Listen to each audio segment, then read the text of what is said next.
time, I hesitate. And we're sorry about that. But really, I think what we'd like to talk about today is something that all three of us, three of you and myself, have been involved with over the many, many years. And Pastor Walker, especially you, I think that we've depended upon you primarily to contact many individuals to bring them to this show.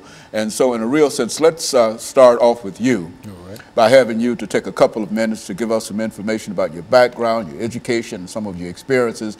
Then we'll allow Reverend Waller to do the same in reference to his background, education, and experience. And finally, we'll come to Bishop Campbell, and we'll allow him to sort of close us out on that first segment, 6-minute segment, and then we'll come back, and in that 8-minute segment, we'll start with Bishop Campbell, and then come on back around and do it like that. And I think that that will be quite instructive in terms of what we're trying to do. Let's start off with you, Pastor Walker. Well, I'm Pastor KWalker. I'm the senior servant of the Hands of God Christian Church located out here at 1545 11th Avenue North. And Dr. Haney, we've done quite a few shows together, and I'm always excited and delighted to be in your presence and to be able to bring, you know, individuals on your show that I know have some good information and knowledge as well. I'm a native Nashvilleian. I attended the public school systems here in Tennessee, here in Nashville, up until a point where I got put out. I got put out of, excuse me, I got put out of all of the Davidson County public schools, and I was not able to attend any schools in the city when I hit the 10th grade.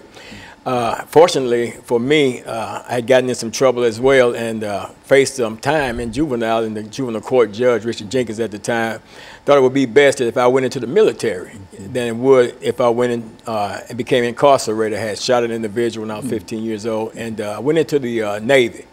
Stayed in the Navy about 19 months, long enough to get my foot wet, ride the ship overseas and stuff like that. Got out of the Navy, and at that time, you could go in the military without a GED, got out, or high school diploma, got out, went through Opportunities Industrialization Center, OIC, when I was in South Nashville, got a GED, spent a little time at Tennessee State University, but all during that time, Dr. Haney, even prior to going in, I was always experiencing with drugs and stuff, and actually was addicted to drugs. Even when I was in college, I was shooting heroin and stuff like that. And of course, that eventually derailed my attempts at a college degree, wanted to become a fashion designer, and that derailed that.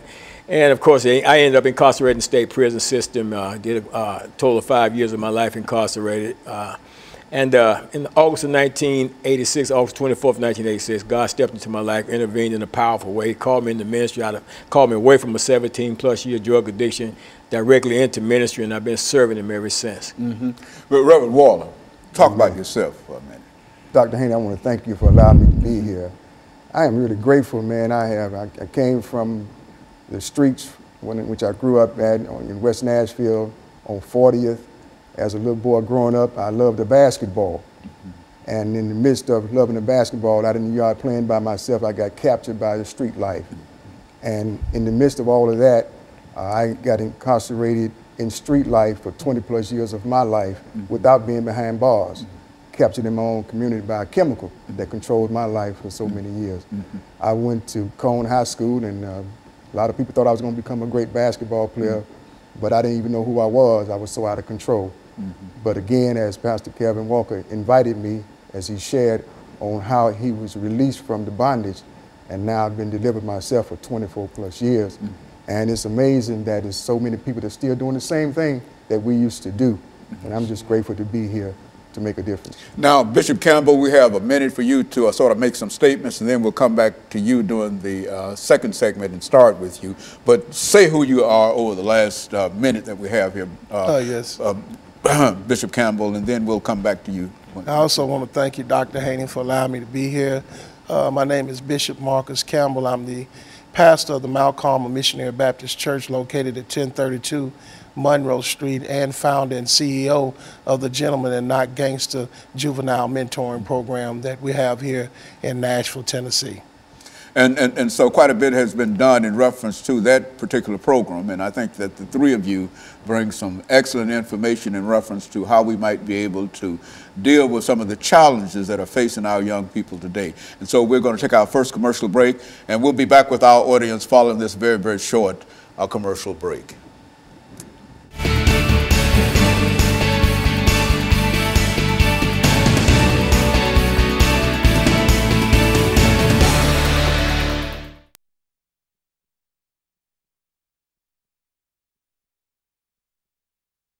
information for the next 4 minutes, 3 or 4 minutes, you know, just lay down some information dealing with this particular issue. Then you follow him and take about 2 or 3 minutes of that, and then we'll let you sort of wrap this second segment out for today, and then we'll come back and we'll go back down and we'll have 10 minutes to sort of bring all of this information together. But the information I think that we're getting today is very, very important information, because I think this, and that's why we like to do this background information, just to indicate that no matter what a man's situation might be today, that it was not always like that, you see, and I think that's an encouragement, and you ought to hear my story. Oh my! You ought to hear my story. I was a military brat in a real sense, with my father overseas, and he was an Air Force person and whatever. And my family, my mother and everybody was there, and I was 18 years old in Paris, France. Running wild. Running wild. Young man. Running wild. Yes, sir. And so God Paris. Saved me too. We've all got those stories. Oh, I think that when we own up to them, then we can move forward. Absolutely. That's so true. And so when we come back, Bishop, we'll start with you, and then Waller, and then on down. And this will be our 8-minute segment. All right. Is this the 8-minute segment? Yeah, this is the 8-minute segment. That's all right.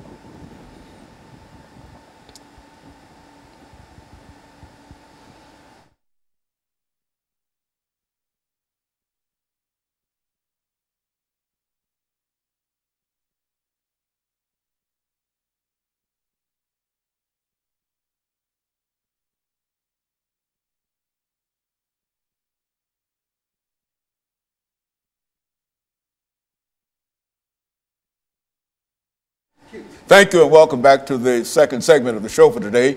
The topic is the dilemma of the African-American male, and we're fortunate to have with us Pastor KWalker, Reverend Waller, and Bishop Campbell. And of course, Bishop Campbell, I think the end of the first segment, we got a little information from you, but what I'd like for you to do during the second segment is to take some time to talk about some of the challenges that you think that our young people are facing, and how you would like to see some of these things resolved. And then Reverend Waller will have an opportunity, and then Pastor Walker, and we'll be able to sort of cover the 8 minutes of this particular segment. Yes, sir. Dr. Haney, dealing with the organization that we have, Gentlemen and Not Gangsters, dealing with the juveniles that do come through the program, one thing that we do notice is that we have an economic dilemma. Not only that, we have an educational dilemma, and we have a personal dilemma. The economic dilemma is that mom and daddy might be incarcerated or have been incarcerated. It's hard for them to get a job and provide for their family with those felonies on their background. Juveniles are not able to have any employment because of their age, or they're just not jobs that's willing to give them a chance or to try them out. When we look at the economics, most in the black community, not many of them is making more than minimum wage because of the educational background of where they don't have a great education. When we look at a lot of schools in our black community, especially here in Nashville, their test scores are so much lower than schools that are outside of the demographic of where we live at in the poverty places in Nashville that we are. And the personal issue that I see is that because of the parents and what they are accustomed to, what they have been taught, what they have gone through in their lives, they're teaching their kids the same thing. So they're just prone to what they've been taught, what they see, their environment, and is causing a dilemma with our black males because they're becoming what their environment is. And I just believe if we had a better economical system for our black community with great educational background there to support them to be able to get their economical ways together, I think the personal problem with the parenting and the child would be totally different. But that's what we deal with a lot of times. We find that the parents are not as involved and engaged in their life as they should be. We care more for the kids than they do. They drop them off at the front door, they leave them. They don't come inside to see what the program is about. A lot of times they might not even drop them off. They give them a little bit of bus fare and tell them to get there the best way they can. So I think there's a big overall picture that we can't just key in on one point dealing with the dilemma with our young black males in America. You know, Bishop Campbell, what I'd like to understand, and perhaps you might be able to give us some information in reference to this, do you think it would be cost effective for our governmental officials to provide our young men and women with some kind of employment instead of simply refusing to do anything in that direction? Do you think that that would help us out? It would help us greatly. You know, being in the faith-based community, we have a saying of what we say is the idle mind is the devil's workshop. And I believe that these young teenagers, our juveniles, had an opportunity of employment, that it would teach them leadership, teach them responsibility, give them a great reference, a great start in their life, to show them that you have to work for what you want and not go out and take it from somebody else or selling to destroy somebody else's life to be able to benefit your own pocket. What about you, Brother Waller? Dr. Haney, what I know about the youth and people as a whole in our community, this is a trap. And what happens when a trap is set for you, you don't see the trap. And once you're captured into the trap, such as I was, I didn't even know I was in a trap because the things that I was trapped in was attractive. So we have to be mindful of what we do in front of others. People were doing things that had my attention, and it caused me to desire to be into what they were doing. And after doing so, and then got captured, it was like, this is a wonderful thing. I'm getting high, I'm getting money, I understand the language, but it's one thing that I didn't know, and that is that the trap was so powerful that once you get in it, there's an enemy, and you have to do his will. And I was that person that came to my senses, as the Word of God says, after you had come to your senses and escaped the snare, the trap of the devil, having been taken captive by him to do his will. So once a person is trapped, they're going to do his will.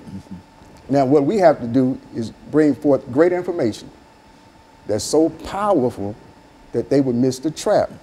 Now, after I was released from the bondage that I was in, I was told to go back to my community, in which I had made so effective in the unrighteous path that people followed me, admired what I was doing, but I was in a trap.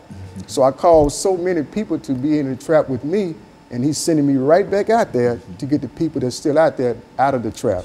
And that's my responsibility. And I've written a book that's entitled Still High, one of the greatest books that I think that can help our communities and get people back into the swing of what we really need. And that's my desire, and that's why I'm out in the streets. New Way Outreach Ministry is a ministry that reaches out. Don't be inside of the building. I'm outside where the people are that's hurting, that's crying for help. And my encouragement to the people that's in the church, come out of the building. You never know the importance and of so the idea of the book, Still High, Yeah. is to indicate that you are still high, but you're high on something outside of what you were generally high on, and the experience is greater, Much greater, with being still high than it was during the earlier parts of your situation. Is that what you're saying in reference to that? That's what I'm saying, and it don't cost you a dime to keep this high once you learn about it. And it has so much information that the same enemy that captured me don't want nobody to get this book.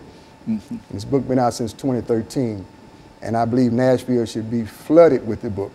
If you want to see a difference, you never know until you try it. And I think some of the problems that we're talking about here are not problems that are limited in terms of the African-American experience and the African-American male, because in a real sense, getting high in the other sense is a national problem now, which is to say that more people are dying of cocaine and et cetera than in automobile accidents and et cetera. And so I think what you have there as a book is something that is very, very valuable and needed in terms of the kind of situations that we find. Not African American males, Yeah, but African Americans, other groups, and all of them find the same problems, the same challenges, and et cetera. And so what we're going to do, Reverend Walker, we're going to take this second commercial break, and then we're going to come back and we're going to start with you doing this last 10-minute segment and then go down. And we'll be back with our audience following this very, very short commercial break.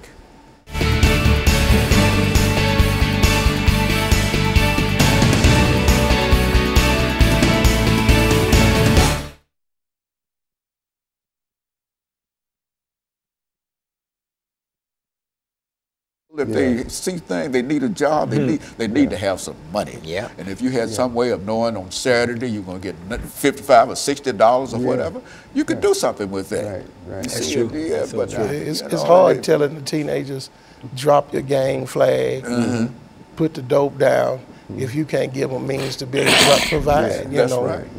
It's hard to do. And that's hard done for me to understand that our leaders and state legislature folks can't even understand that it's much more cost effective to do it that way. Yes. But I don't know. Yeah, it's amazing how they go. Well, anyway, Reverend, we're going to start with you when we Okay. come back during this second segment. We'll have 10 minutes, and then you take about 3 minutes of it, and you take about 3 minutes of it, then we'll do the last couple of minutes, and then end it out for the day. But this is exactly, I think that this is this kind of information is people need to know this. I think people know it, but it needs somebody to come to pull it all together and make them understand that.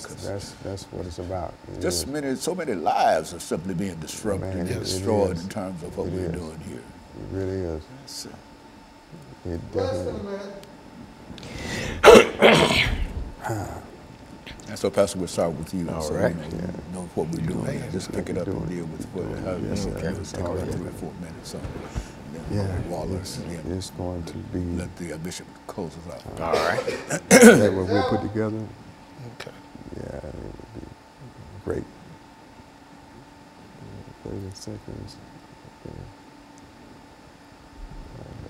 Yeah, I like this show.